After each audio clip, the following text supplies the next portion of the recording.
Hello guys, welcome to S5S study 5 seconds. And आज मैं आप लोगों के लिए लेके आया हूँ एक ऐसा टॉपिक जो आपके कोर्स से रिलेटेड है एंड उसका नाम है इलेक्ट्रिसिटी।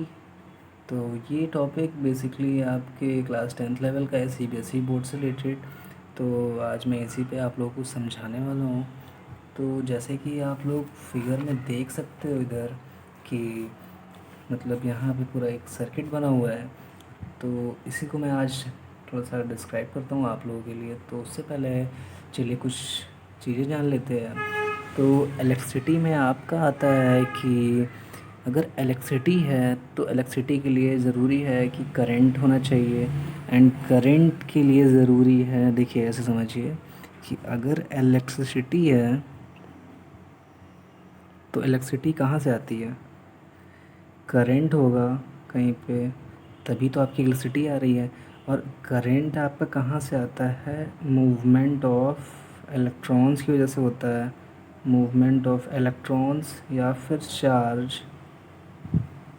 ये जो है ये आपका इलेक्ट्रॉन लिखा हुआ है E-। देखिए आपका जो इलेक्ट्रॉन होता है हमेशा उसका चार्ज जो होता है वो माइनस होता है, ठीक है? तो ये याद रखिएगा। और जो आपका प्रोटॉन होता है उसका चार्ज पॉजिटिव होता है। तो देखिए इलेक्ट्रिसिटी आपकी कैसे होती है? चार्ज करंट की वजह से। एंड करंट आपका क्यों होता है? मूवमेंट ऑफ इलेक्ट्रॉन्स की वजह से, ठीक है? तो अभी इतना समझ लीजिए। तो अब जब करंट की बात है तो चलिए करंट को बता देता हूँ कि हमेशा हम करंट को आई से डिनोट करते हैं, ठीक है? और आई से डिनोट करने के बाद मैं इसका फॉर्मूला पहले आपको समझाता हूँ, बाद में इसकी डेफिनेशन भी समझाता हूँ। तो इसको हम आई से डिनोट करते हैं और I is equals to Q/T होता है। तो ये Q जो है आपका, ये यही चार्ज है, ठीक है? और T फॉर टाइम तो आप लोगों को पता ही है, ठीक है? तो क्या होता है? अमाउंट ऑफ चार्ज, देखिए amount of charge that flows per unit time is called current. कितनी आसान सी डेफिनेशन हो गई। आप लोग हमेशा कोशिश किया करो कि जो डेफिनेशन आप लोग पढ़ते हो तो वो हमेशा फॉर्मूले से डिराइव करने की कोशिश किया करो। जो आप लोग रटते हो ना तो वो हमेशा भूल जाओगे अगर ऐसे आप लोग पढ़ोगे तो इसलिए कोशिश किया करो कि फॉर्मूला आप लोग याद रखा करो। फॉर्मूले से आप लोग डेफिनेशन आराम से बना सकते हो। तो देखिए करंट की डेफिनेशन क्या हो गई? Amount of charge that flows per unit time is called current, ठीक है? अब देखिए ये जो आपका चार्ज होता है इसकी एक SI यूनिट होती है। SI यूनिट होती है इसकी, क्या होती है इसकी SI यूनिट? होती है आपकी कूलम। और एक कूलम जो आपका होता है वो आपका 1 कूलम आपका 6 × 10⁻18 इलेक्ट्रॉन्स के बराबर होता है, ठीक है? समझ गए? ये जो है इसकी SI यूनिट होती है कूलम। और ये कूलम आपका 6 × 10⁻18 इलेक्ट्रॉन्स के बराबर होता है, ठीक है? तो ये तो हो गई आपके चार्ज की यूनिट। आपकी टी की तो आपको पता ही है, टी की यूनिट आपकी सेकंड होती है हमेशा, ठीक है? तो ये भी आपको पता है। अब इसकी यूनिट की बात कर लेते हैं।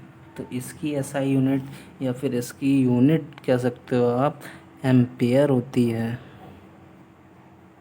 ठीक है? और एम्पेयर होती है। लेकिन अब एक चीज़ और आप लोगों से पूछता है यहाँ पे, ये तो सब इनकी बातें हो गई। आपसे एक चीज़ और पूछता है कि 1 एम्पेयर क्या होता है?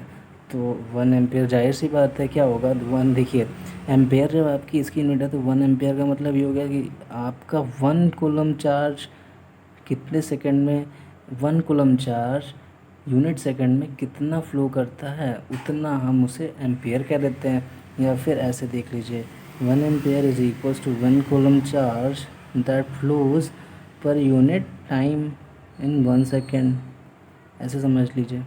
ये आपकी जो हो गई, ये 1 एम्पेयर की डेफिनेशन भी हो गई और प्लस आपको ये भी पता चल गया कि आई की जो यूनिट होती है वो एम्पेयर होती है, ठीक? अब आप लोग देखिए दूसरी चीज़ कि एम्पेयर इसकी यूनिट होती है, लेकिन करंट की जो सबसे स्मॉलेस्ट यूनिट होती है, स्मॉलेस्ट यूनिट, वो मिली एम्पियर कही जाती है। होती वो भी एम्पियर ही है लेकिन मिली, ठीक है। और जो लार्जेस्ट होती है वो आपकी माइक्रो कही जाती है, मैक्रो कही जाती है, मैक्रो एम्पियर। या फिर इसको ऐसे भी लिख सकते हैं 1 मिली एम्पियर या फिर 1 माइक्रो एम्पियर। ये मैं 1 आप लोगों को समझाने के लिए लगा रहा हूँ, लेकिन आप लोग वहाँ पे 1 मत लिखिएगा, सिर्फ MA या फिर UA लिखिएगा। यहाँ पे भी जो ये मैंने कहा गया, ये 1 और 1 इसको समझाने के लिए लगाया कि 1 एम्पेयर की जो आपकी डेफिनेशन है वो क्या होती है। वरना वहाँ पे सिर्फ अगर आपसे पूछता है कि करंट की यूनिट क्या होती है तो आप सिर्फ एम्पेयर लिख के बताएंगे, और अगर चार्ज की पूछता है तो फिर कूलम बताइएगा, ठीक है, ऐसे होता है। और हाँ, एक चीज़ और, ये जो आपका E है, तो 1 इलेक्ट्रॉन की जो मतलब वो होती है वैल्यू, वो होती है आपकी 1.6 इंटू 10 की पावर -19 कूलम, ठीक है। तो ये भी याद रखिएगा, ये दोनों फिक्स्ड वैल्यूज़ होती हैं, कभी चेंज नहीं होती। ये और एक ये दोनों फिक्स होती हैं हमेशा, कभी चेंज नहीं होती, ठीक है। अब दिख रहा होगा आप लोगों को, तो ये कभी चेंज नहीं होती हैं, तो ये याद रखिएगा।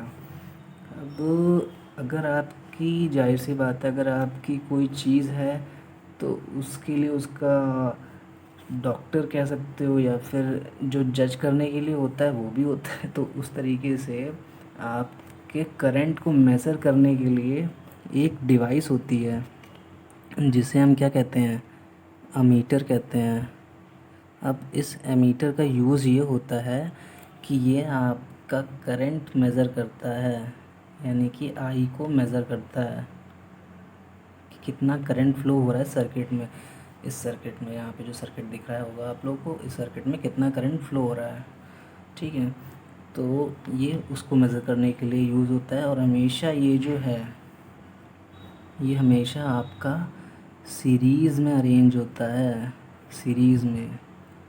सीरीज़ का मतलब ये होता है लाइन बाई लाइन, ठीक है, ऐसे। और पैरेलल का मतलब होता है ऊपर नीचे। तो ये चीज़ हमेशा याद रखिएगा, सीरीज़ मतलब साइड बाय साइड अरेंज करते जाओ, और पैरेलल मतलब ऊपर और नीचे, ठीक है। तो ये चीज़ हो गई आपकी। तो आपका एक ही टॉपिक ख़त्म हो गया। अब आपके दूसरे टॉपिक पे आते हैं जिसका नाम है पोटेंशियल डिफरेंस। देखिए, अब आपका आता है पोटेंशियल डिफरेंस। तो आप लोगों को जैसे पता होगा कि जैसे हम लोगों का जो वाटर फ्लो होता है तो वो कैसे फ्लो होता है।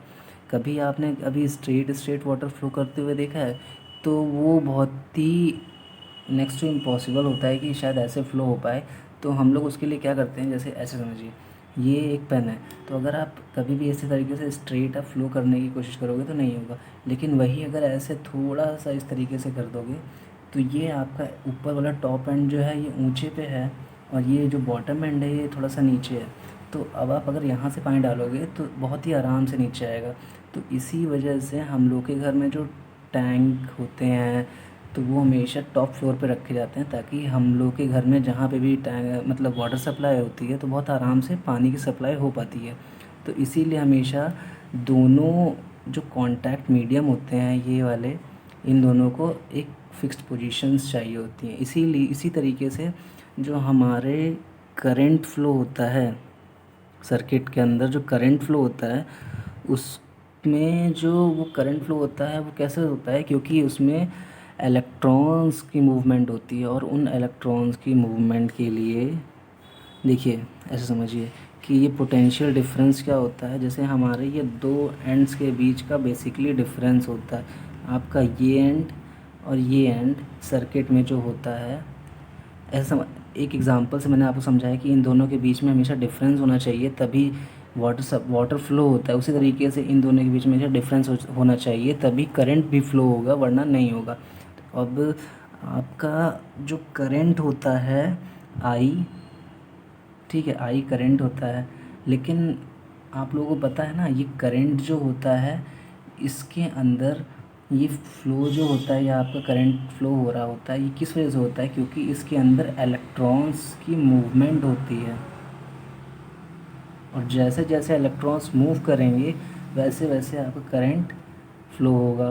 और अगर ये इलेक्ट्रॉन्स मूव नहीं करेंगे, फिक्स रहेंगे, तो आपका करंट फ़्लो नहीं होगा। चलिए, अब इतना आप समझ लिया, तो यहाँ पे समझते हैं कि ये फ़्लो जो होता है, इलेक्ट्रॉन मूवमेंट जो फ़्लो होता है आपका, ये कैसे होता है? इस वजह से होता है, पोटेंशियल डिफरेंस की वजह से। दोनों के बीच में अगर डिफरेंस रहेगा पोटेंशियल का, पोटेंशियल डिफरेंस रहेगा, तभी आपका ये फ़्लो होगा। और इलेक्ट्रॉन मूवमेंट के लिए आपको हमेशा एक फ़िक्स्ड प्रेशर या फिर पोटेंशियल डिफरेंस चाहिए होता है दोनों एंड्स के बीच में, तभी आपका फ़्लो होता है। ठीक है, तो इसकी डेफिनेशन क्या हो गई? अब देखिए डेफिनेशन, चलिए ऐसा नहीं आप समझ पाओगे। तो बेसिकली मैंने आपको क्या बताया, for the flow of electrons या फिर charge there should be a potential difference between the two ends के बीच में पोटेंशियल डिफरेंस होना चाहिए for the flow of current. This difference, और इसी डिफरेंस को हम क्या कहते हैं? पोटेंशियल डिफरेंस कहते हैं। तो बहुत ही आसान सी डेफिनेशन है कि दोनों एंड्स के बीच में अगर आप इलेक्ट्रॉन्स का फ़्लो देखो, जब इलेक्ट्रॉन्स का फ़्लो होगा, करंट होगा, तो ये तभी पॉसिबल है जब दोनों एंड्स के बीच में एक पोटेंशियल डिफरेंस हो, एक प्रेशर डिफरेंस हो। तो इसे ही हम पोटेंशियल डिफरेंस नाम दे देते हैं। और इसको हम बेसिकली कैसे करते हैं?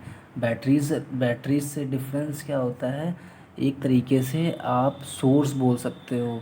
ठीक है, तो हम लोग क्या करते हैं, इसके लिए बैटरीज़ का यूज़ करते हैं, बैटरीज़ यूज़ करते हैं।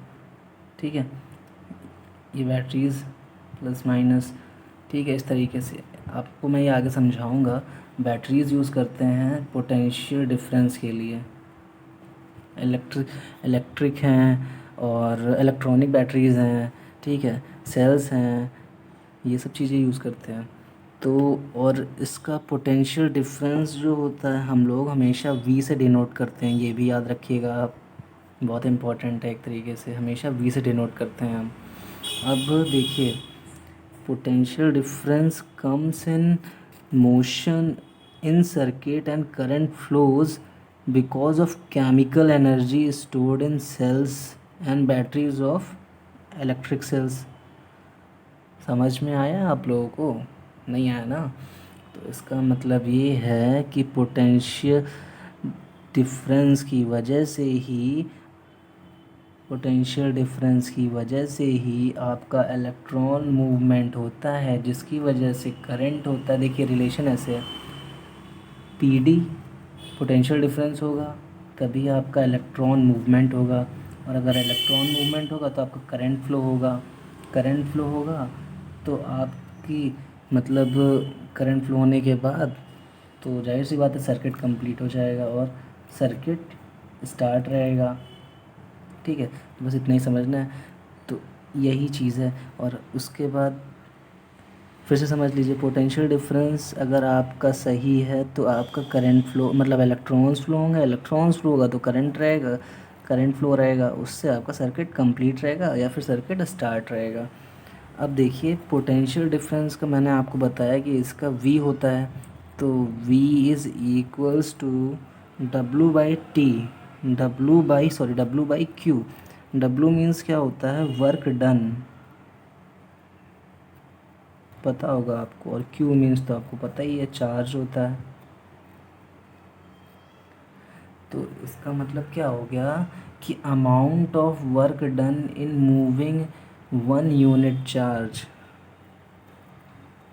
ठीक है, या फिर ऐसे समझ लो, amount of work done in moving charge. देखिए ऐसे, V equals to W by Q बताया मैंने आपको।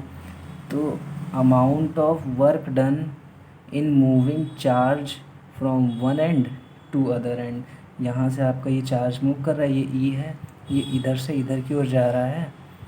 ठीक है, तो इधर से इधर की ओर जाने में जितना भी वर्क लगता है, यहाँ से इन दोनों के बीच में जाने में जितना भी वर्क लगता है, उसे हम क्या कहते हैं, पोटेंशियल डिफरेंस कहते हैं। ठीक है, फिर से समझ लीजिए, amount of work done in moving charge from one end to other end is called potential difference. ठीक है, ऐसे होता है। अब इसकी एसआई यूनिट होती है एसआई यूनिट होती है इसकी आपकी वोल्ट। ठीक है, और ये वोल्ट जो होता है 1 वोल्ट जो होता है आपका, एसआई यूनिट तो वोल्ट हो गई, और एसआई यूनिट वोल्ट होने के बाद ये 1 वोल्ट आपका 1 जूल अपॉन 1 कूलम के बराबर होता है। या फिर ऐसा समझ लो, पीडी यानी कि पोटेंशियल डिफरेंस की यूनिट हो गई, एसआई यूनिट हो गई वोल्ट। इसको हम वी से भी लिखते हैं क्योंकि ये वी है, ये वी है, ऐसे आप लिख सकते हो। और दूसरी बात, इसकी जो मतलब 1 वोल्ट जो होता है आपका 1 जूल पर कूलम के बराबर होता है, या फिर J(C-1)। देखिए, J/C था, लेकिन अगर ये C आप ऊपर ले जाओगे तो C की पावर माइनस में आ जाएगी, तो इसलिए आपको थोड़ा सा मैथ्स सीखनी होगी। तो अगर आपको आता है तो ये ऐसे हो जाता है, तो J/C। ठीक है, अब जैसे मैंने आपको बताया था करंट को मेज़र करने के लिए एमीटर यूज़ होता है, उसी तरीके से पोटेंशियल डिफरेंस को मेज़र करने के लिए आपका वोल्ट मीटर यूज़ होता है। वोल्ट मीटर यूज़ होता है, और ये वोल्ट मीटर पैरेलल में कनेक्ट होता है। ठीक है, और जो आपको मैंने बताया था एमीटर, वो हमेशा आपका सीरीज़ में कनेक्ट होता है। तो ये चीज़ हमेशा याद रखिएगा, ये आपसे पूछ लेता है, वहाँ पे क्वेश्चन आ जाता है 1 मार्क्स में कि आपका वोल्ट मीटर कैसे अरेंज किया जाता है, तो हमेशा पैरेलल में। और एमीटर कैसे अरेंज किया जाता है, तो वो आपका सीरीज़ में। और पोटेंशियल डिफरेंस की मैंने आपको डेफिनेशन बता ही दी है। तो पोटेंशियल डिफरेंस की डेफिनेशन फिर से आप एक बार सुन लीजिए कि potential difference is equals to the amount of charge that flows from one end to other end and the work done in moving that charge is called potential difference. तो जितना वर्क आपको एक चार्ज को एक and से दूसरे and तक ले जाने में लगता है, उसे आप पोटेंशियल डिफरेंस कह देते हो। ठीक है, तो इतना सा बात है। अब आप अब चलिए ओम्स लॉ पढ़ लेते हैं। तो ये थोड़ा सा इम्पोर्टेंट टॉपिक है, तो और इजी भी है, बहुत ऐसा नहीं है कि आपको समझ में नहीं आएगा। थोड़ा सा बस ध्यान देने की कोशिश करिएगा। ओम्स लॉ जो है आपका, ये आपका होता है बेसिकली V = IR के बराबर। यानी कि यहाँ पे आपका V तो आपको पता है वोल्ट होता है, I आपका करंट होता है, एंड R जो होता है आपका रेजिस्टेंस होता है। यानी कि ये जो R है आपका रेजिस्टेंस है। मैं आपको ये रेजिस्टेंस नेक्स्ट क्लास में बताऊंगा क्या होता है। फ़िलहाल ये रेजिस्टेंस जो होता है आपको करंट का मतलब जो करंट की सप्लाई होती है वो कम ज़्यादा करने के लिए यूज़ किया जाता है। तो ऐसे आप समझ लीजिए फ़िलहाल अभी कि करंट की सप्लाई को कम या ज़्यादा करने के लिए हम रेजिस्टेंस का यूज़ करते हैं। तो V = IR, यानी कि volt is equals to current into resistance. और आप ऐसे समझ लो कि 1 ohm is equals to 1 volt upon 1 ampere. यानी कि अमाउंट ऑफ, तो इसका मतलब ये है कि 1 ओम जो है ये आपका, ऐसे समझिएगा कि 1 ओम जो है, यहाँ पे समझ में नहीं आया होगा मुझे पता है। तो ये 1 ओम जो है ये आपका R है, यानी कि रेजिस्टेंस जो आपको बताया ये है। तो ऐसे देखिए, अच्छा तो मैंने आपको बताया था V = IR बताया था, तो इसे हम ऐसे भी तो ले सकते हैं कि V/I = R। ठीक है, या फिर ऐसे भी लिख सकते हैं कि V is directly proportional to R and V is directly proportional to I। तो इतनी सी ही बात है, और बस इतना सही है। तो अब देखिए कि अगर हमारा डायरेक्टली प्रोपोर्शनल है तो इसका मतलब है कि इसका ऐसा बहुत ही आसान सा ग्राफ आता है, हर बार पूछता है आपसे एग्ज़ाम्स में। तो ध्यान दीजिएगा कि ये वोल्ट है और ये आपका एम्पियर है, यानी कि करंट है। ठीक है, तो वो V is directly proportional to I, यानी कि अगर आपका वोल्टेज इंक्रीज़ होगा तो करंट भी इंक्रीज़ होगा। तो ये आपका ग्राफ स्ट्रेट लाइन रहेगा इस तरीके से। ठीक है, तो ये ध्यान रखिएगा कि हमेशा वोल्टेज जो है आपका डायरेक्टली प्रोपोर्शनल है करंट के। जैसे जैसे आप वोल्टेज इंक्रीज़ करते जाओगे वैसे वैसे आपका करंट इंक्रीज़ होता जाएगा। उसी तरीके से अगर आप यहाँ पे रेजिस्टेंस को डबल करते हो तो आपका करंट जो होता है वो हाफ़ हो जाता है।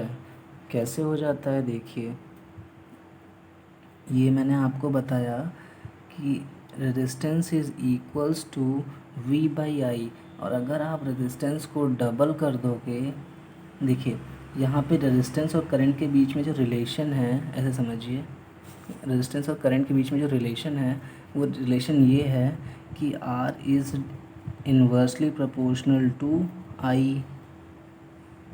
ठीक है, तो अगर आपका रेजिस्टेंस इंक्रीज़ होगा तो करंट डिक्रीज़ होगा, और करंट इंक्रीज़ होगा तो रेजिस्टेंस डिक्रीज़ होगा। तो इसका मतलब ये है कि अगर आपका रेजिस्टेंस 2 टाइम्स हो जाता है तो आपका करंट जो है वो आधा हो जाएगा। समझ नहीं दिख रहा है? आपका जो करंट है वो आधा हो जाएगा। ठीक है, अभी भी नहीं आया तो ऐसे देखिए, अगर ऐसे समझ लीजिएगा कि यहाँ पे हमने बोला कि रेजिस्टेंस को हम 2 टाइम्स कर देते हैं करंट के। ठीक है, तो आपका क्या हो जाएगा, आई निकालना है तो आई आपको निकालना है अगर, तो are is equals to 1/I, और I is equals to 1/R। ये आप लोगों को समझ में आ रहा होगा, इतना तो आप लोगों को पता ही होगा फ़िलहाल। तो ये हो गया। तो अगर आप देखिए तो आई का मतलब हो गया 1/2। तो वही हो गया ना जो मैंने आपको बताया कि अगर रेजिस्टेंस आपका 2 टाइम्स हो गया तो आपका करंट जो हो गया वो हाफ़ हो गया। तो ये चीज़ आप याद रखिएगा, ये बहुत ही इम्पोर्टेंट चीज़ मैंने बताई है आपको कि अगर आपका रेजिस्टेंस 2 टाइम्स होता है तो आपका करंट जो है हाफ़ हो जाएगा। ठीक है, तो चलिए आज के लिए आप इतना ही पढ़िए, और फिर मैं आप लोगों को नेक्स्ट क्लास में रेजिस्टेंस और रेजिस्टेंस के फैक्टर्स डिस्कस करूँगा। तो तब तक आप इतना प्रैक्टिस करिए, रिवाइज़ करिए, और अगर आपके जो डाउट्स हैं वो मुझे कमेंट करिए, तो मैं उन टॉपिक्स पे वीडियो लेके आपके लिए बहुत ही जल्दी आऊँगा। और तब तक के लिए मैं आपका ये पहला वीडियो अपलोड कर रहा हूँ इलेक्ट्रिसिटी का, और ये पार्ट 1 है, और पार्ट 2 इलेक्ट्रिसिटी का भी आएगा। तो उसमें रेजिस्टेंस होगा, उसके फैक्टर्स होंगे, और उसके बाद फिर आपका ऐसे कंप्लीट कोर्स चलता रहेगा। तो प्रैक्टिस करिए, जहाँ पे आपको समझ में नहीं आता है आप पूछिए, मैं आपके लिए बैठा हूँ यहाँ पे। तो चलिए फिर मिलते हैं अगली वीडियो में। Till then bye bye, take care, and revise करते रहो एंड प्रैक्टिस करो, and do subscribe and like the videos if you like, and share कर देना।